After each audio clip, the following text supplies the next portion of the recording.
आगतम स्वागतम सुस्वागतम. श्री पोटसुळे मारुती मंडळ आलेल्या सर्व गणेश भक्तांचे सहर्ष स्वागत करीत आहे.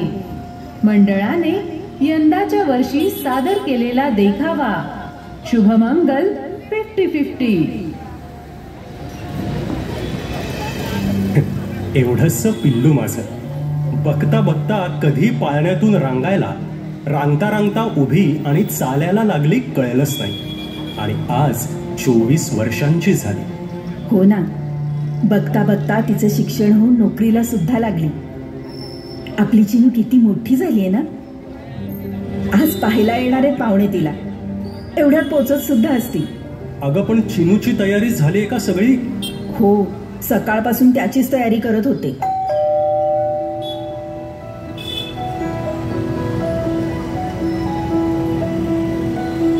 घर शोधायला अडचण नाही ना झाली काही? नाही. ये चिनू, चहा घेऊन ये बाळा. आम्ही पत्रिका पाहिली आणि आम्हाला मुलगी सुद्धा पसंत आहे. आता लग्नाची बोलणी करायला हरकत नाही. अरे वा, छान. नक्कीच यावेळेस नगरसेवकासाठी आमचं नाव निश्चित होणार आहे. बरीच ओळख आहे आमची समाजामध्ये. साधारण 2-3 हजार लोक येतील. त्यांच्या जेवणाचं आणि मानपानाचं तेवढं बघा.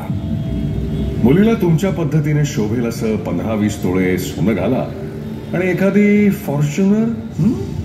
म्हणजे मुलगी आता मोठ्या घरात येणार म्हटल्यावर थोडा खर्च होणारच नाही का?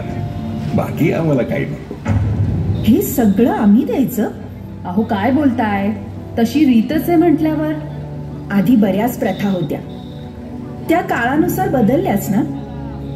माझ्या मुलीला आम्ही नुसतं फुलासारखं जपलं नाहीये, तर तिला उच्च शिक्षण, चांगले संस्कार सुद्धा दिलेत. ते सगळं संसारासाठी महत्वाचं नाहीये का?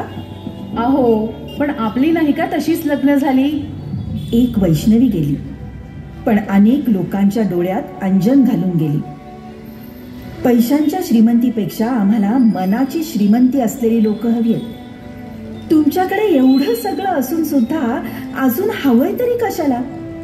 नुकतंच वैष्णवी सारख्या मुलीच्या लग्नात 50-50 तोळे आणि करोडो रुपये खर्च करून जर जीव गमवावा लागत असेल तर काय उपयोग एवढं देऊन आणि असल्या प्रथेचा?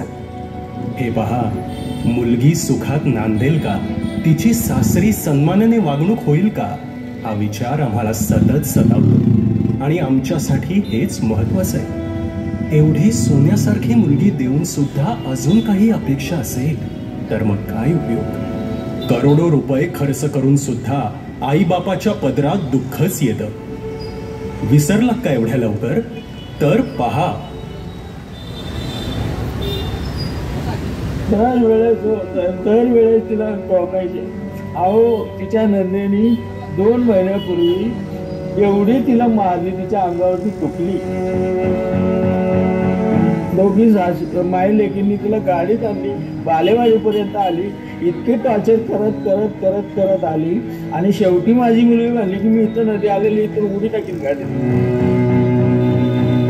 नवऱ्याचे जावायचे म्हणजे मी पाय पकडलेले, नंदेचे पाय जाते, सासूचे पाय जाते. तिथं चुकत असेल हात जोडून पाय जोडून काय करायचं? माझ्या मुलीचा संसार वाचवायसाठी आम्ही खूप प्रयत्न केले. सुद्धा 2-4 महिन्यापूर्वी त्यांनी मोबाईल मागितला माझ्याकडे. तो सुद्धा मी 1.5 लाख रुपयाचा मोबाईल दिला बरोबर. त्यानंतर लग्न झाल्यानंतर 5-6 महिन्यांनी श्रावण गौरी गणपतीचं हे आलं. त्यावेळेस त्यांनी चांदीच्या गौरी मागितल्या. 51 तोळे सोनं दिलं होतं. फॉर्च्युनर गाडी दिली मी. चांदीची 5 वर्षी 5 जायची 5-7 किलोची चांदीची भांडी दिली. श्रावण मासाला अंगठी, चांदीचं ताट, अधिक मास म्हणून अनेक असं कितीतरी दिलेलं आहे. ती घरी आली 1-2 महिन्यांनी आली की काहीतरी मागायची. मी आपलं 50,000 लाख रुपये जशी मागेल तशी द्यायची. मुलीला काय त्रास होतोय ते सगळं ऐकून घ्या आणि प्लीज मुलीला त्यांची मनस्थिती समजून घ्या. मुलींनी आई वडिलांना स्पष्ट आणि सरळ सरळ जे घडतंय ते मन मोकळेपणाने सांगावं. आणि आई वडिलांनी त्याच्यातून बोध घ्यावा. मी माझ्या इज्जतीसाठी पोटात ठेवलं, 1.5 वर्ष पोटात ठेवलं. मी माझ्या भावांना नाही, माझ्या काकांना नाही. 1.5 वर्ष त्यांची मागणी पुरवत गेलो, ते घेत गेले, मी देत गेलो. पाहिलं, मोठेपणा मिरवण्यापेक्षा दोघे सुखी समाधानी असणं हेच महत्वाचं आहे. नाही, चुकलं आमचं.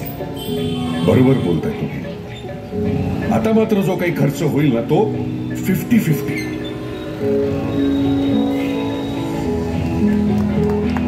पत्रिका बघण्यासोबत आपण त्या कुटुंबाचं आणि मुलाचं समाजात वागणं बोलणं जाणून घेणं महत्वाचं.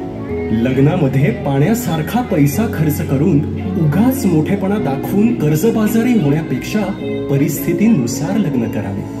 लग्नामध्ये मानापानापेक्षा प्रकर्षाने एकमेकांचा आदर आणि सन्मानाने वागले पाहिजे. कुठल्याही स्त्रीवर हात उचलू नये, हेच संस्कार सगळ्यांमध्ये हवे. आणि अत्यंत महत्वाचं, यापुढे हुंडा तर नाहीच, पण लग्न सुद्धा 50-50.